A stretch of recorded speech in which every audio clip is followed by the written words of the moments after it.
Governor ప్రసంగంలో ఏం చెప్పినో దానికే సమాధానం చెప్తున్నా. 10 ఏళ్ళు విధ్వంసం జరిగింది అన్నారు. మరి 10 ఏళ్ల విధ్వంసం గురించి మాట్లాడితే 55 ఏళ్ల విధ్వంసం గురించి మాట్లాడాలనా వద్దా? 55 ఏళ్లు కాంగ్రెస్ పరిపాలనలో చేసిన జీవన విధ్వంసం చెప్పాలి.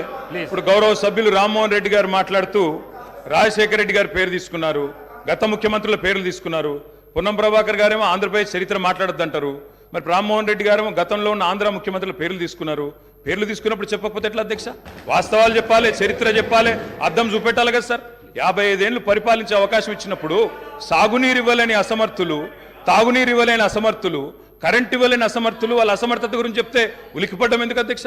అధ్యక్ష ఇంకొక మాట కూడా నేను విజ్ఞప్తి చేస్తా ఉన్నా. ఇది మొదటి రోజు అధ్యక్ష. మొదటి రోజే ఇంత ఉలికిపడితే ఎట్లా అధ్యక్ష? మొదటి రోజు ఇంత భయపడితే ఎట్లా? ఒక్కొక్క మంత్రి గారు లేసి అప్పుడే ఉలికిపడి మాట్లాడుతున్నారు. అంత భయం ఎందుకు సార్?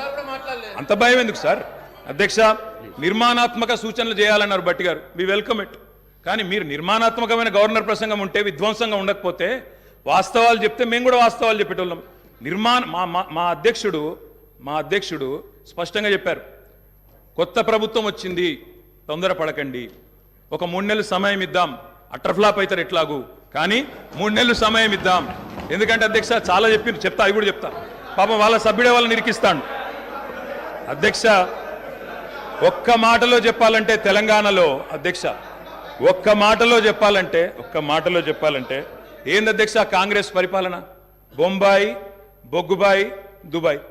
ఆనాడు ఇదే కదా అధ్యక్ష. మొత్తం ప్రజలు వలసలు పోయే దుస్థితి, రైతులు మొగులు దిక్కు చేసే దుస్థితి, మొత్తంగా ఆఖరికి ఇవాళ అక్కడ కూర్చున్న ముఖ్యమంత్రి గారి సొంత జిల్లాలోనే గంజి కేంద్రాలు అధ్యక్ష. ఇందిరమ్మ రాజ్యం అంటే గంజి కేంద్రాలు, ఆకలి సావులు, ఎన్కౌంటర్లు తప్ప ఏముండే అధ్యక్ష? ఇది గొప్పగా చెప్తున్నారు అధ్యక్ష.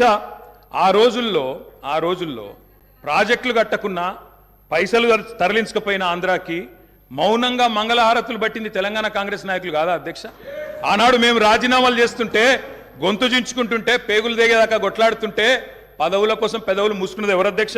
ఇలా బాగా మాట్లాడుతున్నారు అధ్యక్ష. ఇంకొక మాట చెప్తా ఉన్నా, ఇదే శాసనసభ అధ్యక్ష, తెలంగాణ పదం నిషేధిస్తే ఒక్క కాంగ్రెస్ నాయకుడు మాట్లాడిండా అధ్యక్ష?